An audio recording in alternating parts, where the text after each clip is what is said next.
Hello again, welcome to another episode of Youth in Japan. This time it's another special episode. This time it's about working in Japan. When I first came here, I had a working holiday visa, which most countries give out, apart from America and some other countries. I originally applied in the UK to Interac and a few other companies, but I didn't hear anything back. But when I came to Japan, I had no job whatsoever, so I was traveling to Tokyo pretty much every single day for 2 weeks, where I managed to get a job at first for a company in Ebisu, doing application design. But I decided to leave that job because the boss wasn't that friendly and that nice, especially with him being a English boss. And he was telling me to design things in sort of Keynote for Mac, instead of using Photoshop and Illustrator, which I'm used to using for design. I decided to leave after 2 months because I want to learn Japanese, and I wanted to find an English job so that I could learn English as well. Well, learn how to teach English, not to learn English. So I was applying to different companies, but literally within a few days, I managed to get a job at a company in Saitama. So I was living in Tokyo, but then I decided to move to Saitama to work for a company called Saiei International. They're actually not the best company in the world. They're actually the worst job I've actually ever had, to be honest. But I worked for them for nearly 1 year, living in Saitama at first because I didn't know the location where I was working, because every day you work at a different school. They have locations all around Saitama. They have jukus, which are Japanese cram schools, and then the international schools for foreigners.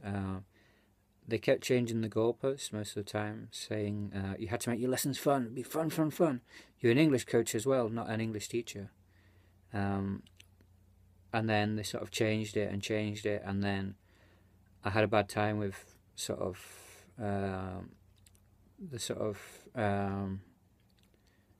trainers like giving you a review. So I did a review.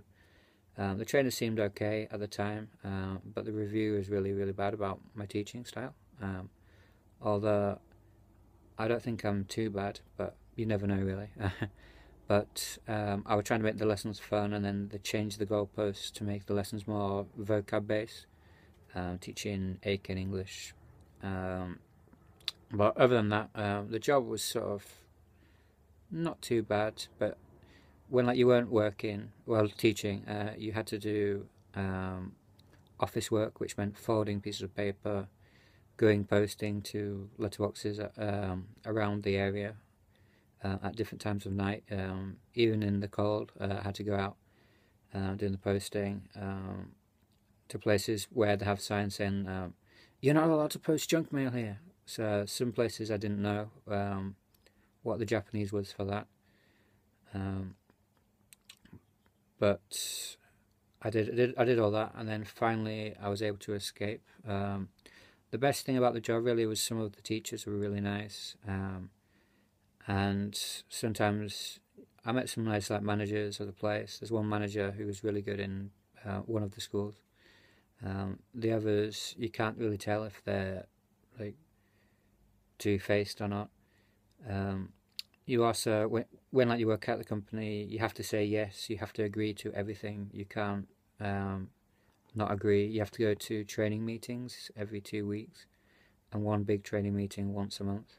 The salary was about 260,000 yen, and then stuff gets taken out for the tax and pension. So you end up with about 220 plus your travel allowance, which equals out to about 10,000 yen extra a month, because you're traveling to many locations around Saitama. But I finally got out of that school, which I'm so happy to be out of, to be honest. because I've just started a new job in Odawara, which is going really well so far. I'm really enjoying it, so I hope it goes along the same track as it is now. And in Japan, you can find many jobs such as gaijinpa, daijob, etc. About working in different fields such as teaching and so on. Most jobs require the native English speakers, or they ask for native English speakers, but if you want to start to find a job, just find anything you can for the first year to get experience, I think. Where I was working last, they were saying that they wanted native teachers, but then they seem to employ lots of Filipinos and people from other places.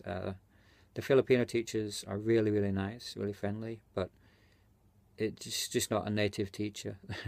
So it's kind of going against what they originally asked for. But definitely you can find some nice places, some nice schools. But some schools are also kind of racist, I think, especially the last school. Sorry about going on about them, but they did something bad with a black teacher and just got rid of him for no reason, even though he was a good teacher, which really annoyed me, because it was just straight up racism. But I don't know what other schools are like, to be honest, because I've only worked at two English schools now. But this English school I work at's going really, really well so far. So good luck coming to Japan if you do, or finding a job. If you have any questions, please ask me in the comments below, or if you have any advice. Thank you very much. Cheers. Bye.